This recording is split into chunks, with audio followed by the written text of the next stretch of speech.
अरविंद बरनवाल बीबीडीएसएस मटियम गाजीपुर से अपने YouTube channel study lead by Arvind sir के सभी दर्शकों को हार्दिक शुभकामनाएं।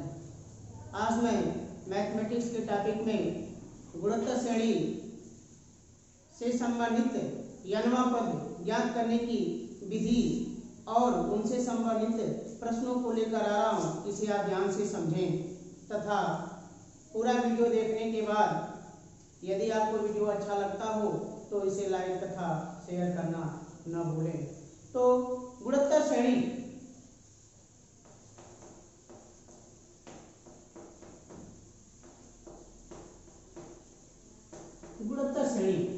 तो गुणोत्तर श्रेणी वह श्रेणी जिसमें पद क्रमानुसार एक निश्चित गुणा के अनुपात में होते हैं, गुणोत्तर श्रेणी कहलाती है। जैसे मान लेते हैं यदि पहला पद हमारा 2 है, अगर हम 2 में 2 का गुणा कर दिए तो दूसरा पद हमारा 4 हो गया। फिर 4 में हम 2 का गुणा करेंगे तो तीसरा पद हमारा 8 होगा।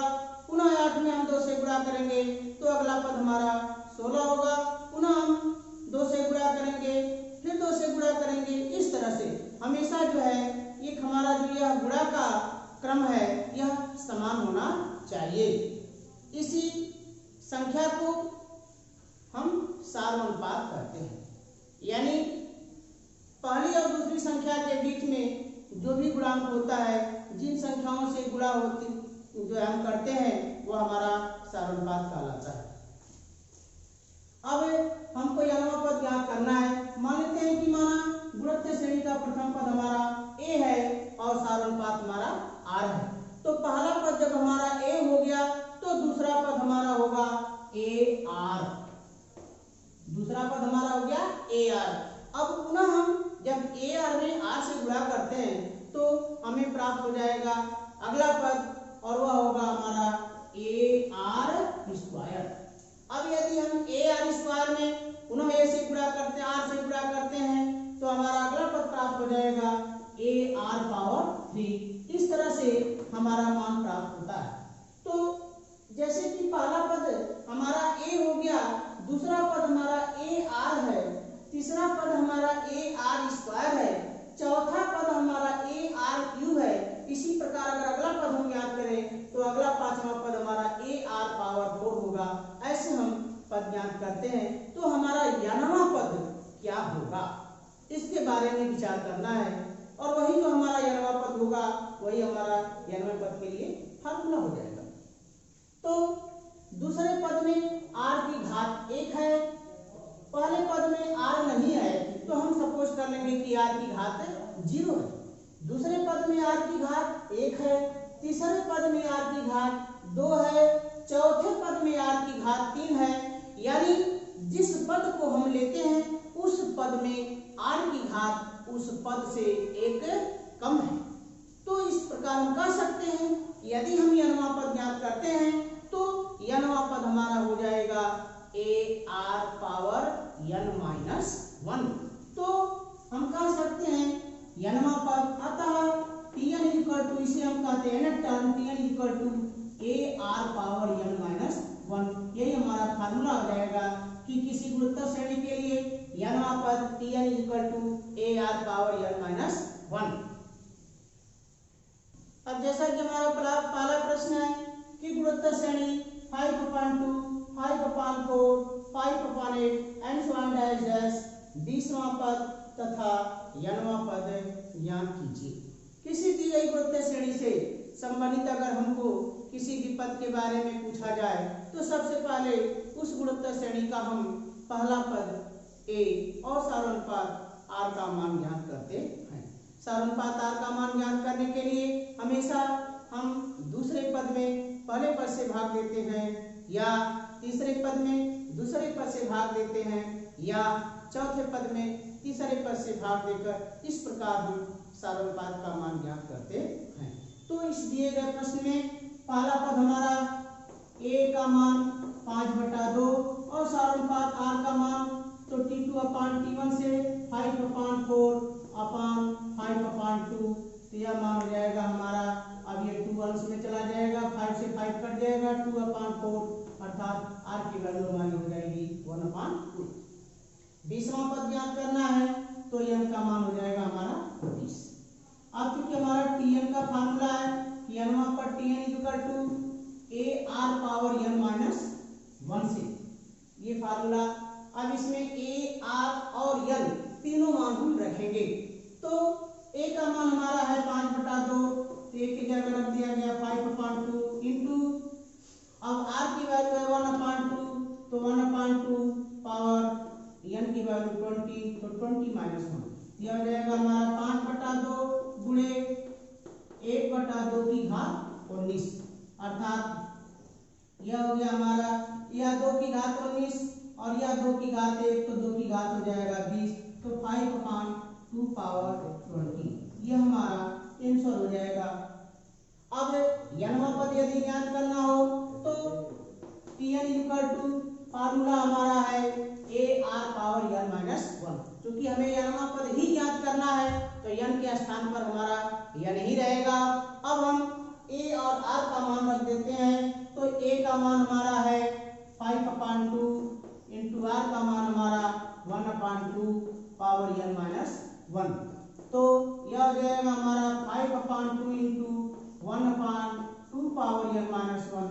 अब इस 2 को जब इसके हम साथ शामिल करते हैं तो चूंकि यहाँ पे इसकी घात 1 है और यहाँ है 2 की घात n माइनस 1, तो जब आधार समान हो और राशियां गुणा के रूप में हो तो घातें आपस में जुड़ जाती हैं। तो n माइनस 1 में जब हम 1 ऐड कर देते हैं तो मान हमारा हो जाएगा n। तो इसको हम इस प्रकार लिख सकते हैं, यह हो गया मान हमारा 5/2 पावर n, यह हो जाएगा हमारे 90वें पद का मान। इस प्रकार हमारा 20वां पद था 90वां पद प्राप्त होता है। अब अगला प्रश्न हमारा कि उस गुणोत्तर श्रेणी का 12वां पद ज्ञात कीजिए जिसका 8वां पद 192 तथा सारानुपात 2 है। तो जैसा कि हमें सारानुपात का मान दिया है तो हमें r का मान ज्ञात है। अब हमें प्रथम पद नहीं मालूम है तो मान लेंगे कि माना दी गई गुणोत्तर श्रेणी का प्रथम पद a, तो माना गुणोत्तर श्रेणी का प्रथम पद बराबर a, सारानुपात r का मान दिया हुआ है तो r इक्वल टू 2। अब जैसा कि कह रहा है 8वां पद 192, तो हम 8वां पद लेंगे। हम फार्मूला जानते हैं कि tn equal to a r power n minus 1 से, तो t8 equal to a r power 8 minus 1 अर्थात हो जाएगा a r पावर 7। अब t8 का मान हमको मालूम है 192, तो इसके स्थान पर हम 192 रख देंगे। a का मान a है और r की जगह है 2, तो यह हो गया 2 की घात 7। अब 2 की घात 7 का हम मान ज्ञात करते हैं, तो 2 गुना के 4 गुना के 8 गुना 16 गुना 32 गुना 64 गुना 128, यानी 2 की घात 7 का मान हमारा 128 प्राप्त होता है। क्या हो जाएगा a इंटू 128, तो a का मान, तो अब 192 में हम 128 से भाग दे देते हैं, तो जब 128 से भाग देते हैं अब इसे हम कटा देंगे, तो 16 से यदि कटाते हैं तो 16 एकम 16 3 बच गया, तो 16 गुना के 32, फिर इसको कटा देंगे तो 16 बटे 128, यह हो गया 12/8 गुना हम 4 से कटा देते हैं तो 4 तिया 12, 4 गुना के 8, यानी a का मान हमारा मिल गया 3/2। अब हमें कह रहा है कि उस गुणोत्तर श्रेणी का 12वां पद ज्ञात कीजिए, तो t12 का मान हमको ज्ञात करना है, तो t12 इक्वल टू फार्मूला हमारा है a r पावर 12 माइनस 1 अर्थात 11। तो a का मान हमारा मिल गया 3/2, तो 3/2 गुणे r का मान हमें मालूम है 2, तो 2 की घात 11। अब 2 की घात 11, अब यह 1 2 है तो इसे कट जाएगा, क्या हो जाएगा 3 गुणे 2 की घात 10, यानी 2 की घात 10 का मान हमको ज्ञात करना है। 2 की घात 10 का मान, तो 2 गुना के 4 गुना के 8 गुना 16 गुना 32 गुना 64, दूना 128, दूना 256, दूना 512 और 512 में 2 से गुणा कर देंगे तो 1024। तो यह हो जाएगा हमारा मान 3 गुणे 1024। अब 3 से हम जब गुणा कर देते हैं तो 3 चौके 12, 3 गुना के 6 1 7 और 0 3 एकम 3। तो यह हमारा मान हो जाता है 3072। अब अगला प्रश्न कि किसी गुणोत्तर श्रेणी का 5वां पद, 8वां पद तथा 11वां पद क्रमशः P, Q तथा S है, तो दिखाइए कि Q square equal to PS। तो इसमें हमारा न तो प्रथम पद दिया है और न ही हमारा सारानुपात दिया है, तो मान लेंगे कि माना गुणोत्तर श्रेणी का प्रथम पद A तथा सारानुपात R है। माना गुणोत्तर श्रेणी का प्रथम पद A तथा सारानुपात R है। सारानुपात R है। तो हमारा दिया है 5वां पद, तो 5वां पद यानी T5। तो T5 का मान जैसा कि हमारा है AR पावर n-1 की सहायता से T5 equal to AR power 4। अब यह मान हमारा AR पावर 4 का मान हमारा P के बराबर है, तो AR power 4 equal to P मान लेते हैं समीकरण नंबर 1। अब 8वां पद यानी T8, तो T8 हमारा हो जाएगा AR पावर 7। अब यह मान हमारा 8वें पद का मान हमारा Q है, अतः AR power 7 equal to Q मान लेते हैं समीकरण नंबर 2। अब 11वां पद तो T11, तो T11 का मान हमारा है AR पावर 10। अब AR पावर 10 की वैल्यू यानी 11वां पद का मान हमारा है यस, तो हम कह सकते हैं कि अतः AR power 10 equal to S मान लेते हैं यह समीकरण नंबर 3। जैसा कि हमें दिखाना है कि Q square equal to PS, तो हम Q स्क्वायर का मान जब PS के बराबर दिखाते हैं, PS अर्थात Q गुणे S यानी समीकरण नंबर 1 और समीकरण नंबर 3 का गुणा। तो समीकरण 1 व 3 का गुणा करने पर 3 का गुणा करने पर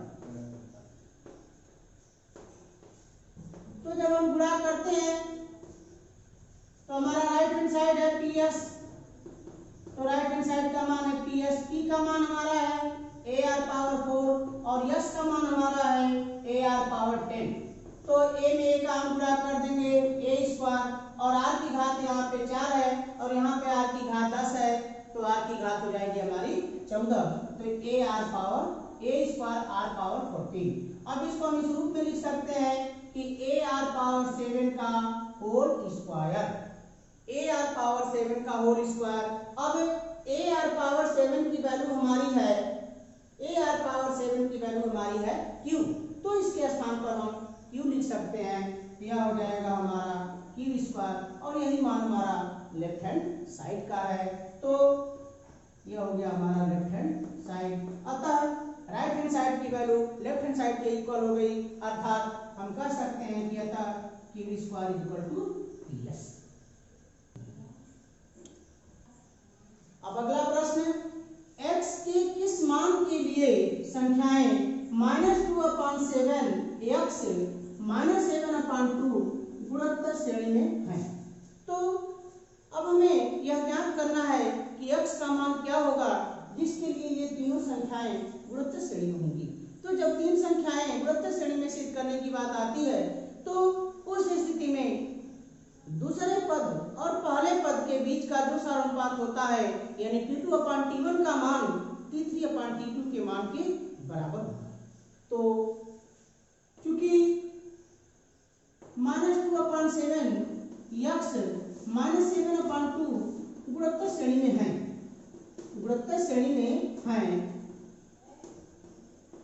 अतः T2/T1 फार्मूला हमारा T2/T1 इक्वल टू T3/T2 से, तो यह हो जाएगा मान हमारा T2 square equal to T1 into T3, T2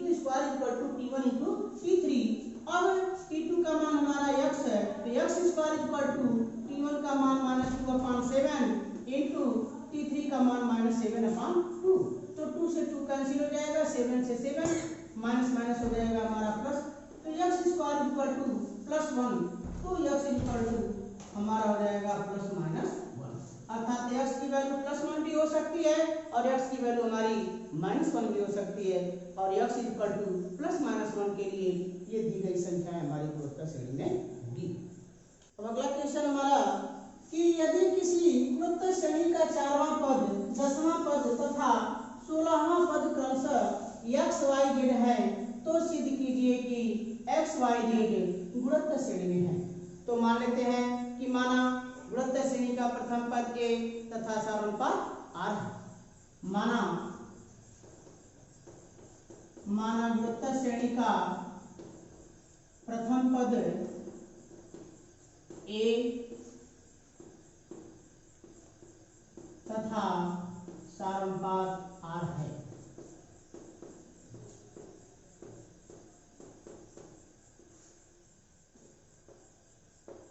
अब जैसा कि हमारा है 4वां पद यानी t4, तो t4 का मान हो जाएगा हमारा ar3। अब यह मान हमारा x के दिया हुआ है, तो ar3 x मान लेते हैं समीकरण नंबर 1। 10वां पद है तो t10 ar⁻10-1 यानी t10 ar⁻9। तो 10वां पद हमारा है y, तो हम कह सकते हैं कि ar⁻9 y मान लेते हैं समीकरण नंबर 2। अब हमारा 16वां पद तो t16, 16वां पद मान हमारा हो जाएगा ar⁻16-1 यानी हो जाएगा 15 ar⁻15, और यह मान हमारा है z के, तो कह सकते हैं अतः ar⁻15 z मान लेते हैं समीकरण नंबर 3। अब हमें सिद्ध करना है कि x y z गुणोत्तर श्रेणी में है, तो x y z गुणोत्तर श्रेणी में है अर्थात इनके बीच अनुपात समान हो, अर्थात हम इन तीनों समीकरणों की जब तुलना करते हैं ar3 ar⁻9 ar⁻15, तो समीकरण 1 और 3 का यदि हम गुणा करते हैं तो समीकरण 1 व 3 का गुणा करने पर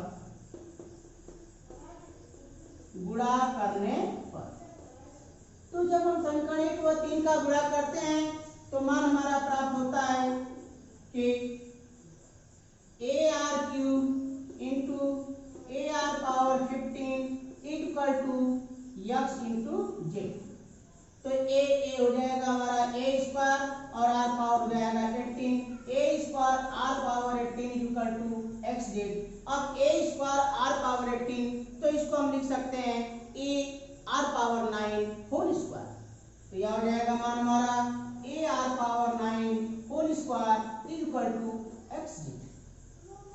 तो a r पावर 9 की वैल्यू हमारी है y, तो इसके स्थान पर हम लिख सकते हैं कि y square equal to xz।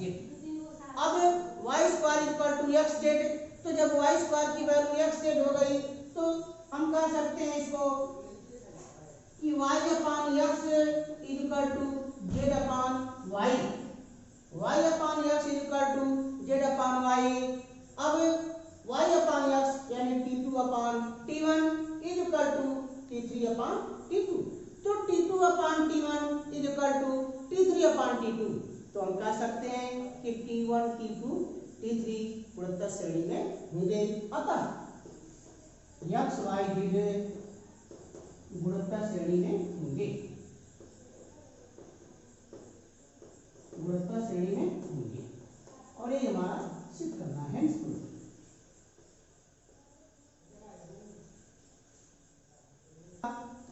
यह वीडियो आपको यदि अच्छा लगा हो तो इसे लाइक तथा सब्सक्राइब करें और इसे शेयर अवश्य करें। इस वीडियो को देखने के लिए बहुत बहुत धन्यवाद।